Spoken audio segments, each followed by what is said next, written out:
مشاهدينا اهلا بكم. ضيفتي لليوم مواهبها المتعدده فتحت امام ابواب الابداع على مصراعيه، فهي فنانه تشكيليه وايضا شاعره وقاصه وممثله مسرحيه. اطلقت لموهبتها العينين على خشبه المسرح وترجمت عشقها للالوان الى العديد من المعارض الفنيه الناجحه. عم بحكي مشاهدينا عن الفنانه السوريه لما اللحم. اهلا وسهلا فيكي لما، اشتقنا لك بالاستوديو اليوم على الحره واشتقنا لهالابداع الفني اللي كثير حلو. اهلا فيكم واحلى مساء لي معكم بعد سنتين حبيبتي. لما اول شيء خليني اقول للمشاهدين انه بدي اتشكرك كثير. شوفوا شو عامله لما بليز اذا فينا نشوفها على الكاميرا. والله يا فاتن جد انا كثير فتت على صفحتك بروفايلك بالفيسبوك، كثير احترت جد لانك بتجنني ودائما لوكاتك حبيبتي بس انا عن جد هيدي احلى كادو. بس ايه هاي الالوان، لانه الالوان كثير عجبتني، كثير فريش الالوان. هيدي احلى هديه انا حصلت عليها خلال هيدي يعني مع مطلع هيدي السنه. هلا بجوز على الجوزه ولكن كثير حلوه. بدي اعرف منك، انت درست الاعلام يعني انت زميله الي، ولكن اتجهتي يعني بتعني الاعلاميين شو اللي ممكن يسلطوا الضوء عليه، شو اللي ممكن يشوفوا. ونفس الشيء الاعلامي بموقعه الاعلامي ممكن كثير انه يستقي مواد ويطلع بمواد واخبارات جديده وثقافه جديده حتى من الفن، سواء فن بصري، سواء فن كلمه، سواء لما شو الأقرب عليك؟ يعني ذكرت بمقدمتي حضرتك شاعرة وكاتبة وأيضا رسامة وممثلة، شو الأقرب لإلك من كل هالمواضيع؟ كل الفنون جميلة جدا، ولكن الوقت أتاح لي أكثر، الوقت والظروف أتاحت لي أكثر الكتابة والرسم والتشكيل والرسم.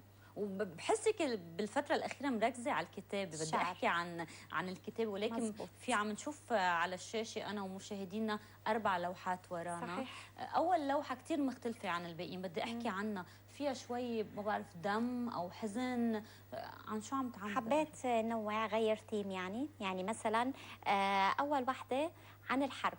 عن الحرب بسوريا، ويعني بتعرفي الحرب وين ما كان وبكل مكان اللي عم مدمره جدا، وطبعا هي بكل الاحوال لانها حرب ستكون مأساويه بهالشكل. طيب ما في تفاؤل باللوحات؟ لا، البقايا فيها تفاؤل. خبرينا كل هالتفاؤل، كل هالالوان. خبرينا عن الاحمر، شو يعني شو بيرمز، وايضا عم نشوف الازرق والاخضر. الاحمر الى الدفء، الى الاناقه، يرمز الى كثير رموز انا بشوفها يعني بذوقي، يعني بتعجبني، بتعطي لون حميم، بتعطي شعور صارخ. بتعتمدي على الرموز بلوحاتك، يعني في كثير رموز. ليه بتتجهي لعالم الرموز؟ شو بدك تقولي او شو ما بدك تقولي باللوحات؟ يعني الرموز تقدري تعتبريها بلاغه، مثل ما نقول يعني ما قل ودل. يعني مثلا رمز بسيط ممكن يحمل كثير معاني كبيره، بيكون من الساذج انك مثلا تحطيها فورا، فانت بتقولي لحالك الرمز اجمل وابلغ. ومثلا كثير يعني بيشوفوه بيعرفوا. هل عندما يكون اللوحه فيها رموز كثير، هل بتكوني عم تتوجهي فيها لجمهور نخبه مثلا، ولا كل العالم مفروض يكون عندها ابعاد بتفكيرها ويكون عندها هيك تهيؤات وافكار شو ممكن تكون بدك من اللوحه؟ مو بالضروره اني مثلا اكون عم بتجه لجمهور نخبوي مثلا، لانه يعني اذا بتلاحظي كثير من حكينا، كثير من حكايانا الاجتماعيه دايره فيها رموز مثلا مع الانسان وما كان ممكن يشوفها. احيانا الواحد ليش فرضا كثير بتعجبه لوحه معينه او عمل معين؟ لانه بتلمس شيء فيه، لانه بتحاكي شيء فيه. هاي كمان رمزيه انه حاكت فيك. طيب عملتي ديوان على شفه التوليب، وكان في كمان وقعتيه بجو كثير حلو. بدي اعرف منك اليوم شو عم بتحضري؟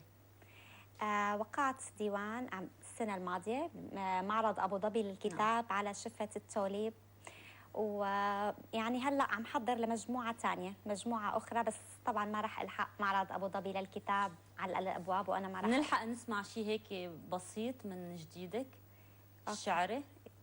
عنا 40 ثانيه، بتسمعينا شيء ولا ما في وقت؟ ولا قناه الحره ما في وقت. بدي احكي عن ديوانك الاول بس ب 30 ثانيه. كيف جمعتي؟ يعني عن شو حكيتي بالقصايد؟ انا بكتب من زمان قصايد شعريه، فحاولت اني جمعت وحطيت بديوان، ولكن ندمت بقى، قلت لحالي يا ريت لو جامعه اكثر. الصوره الشعريه اسهل من الصوره خلص وقتنا. مقابله ثالثه بنجاوب على السؤال. والله ويا ريت. شكرا لوجودك، شكرا لوجودك.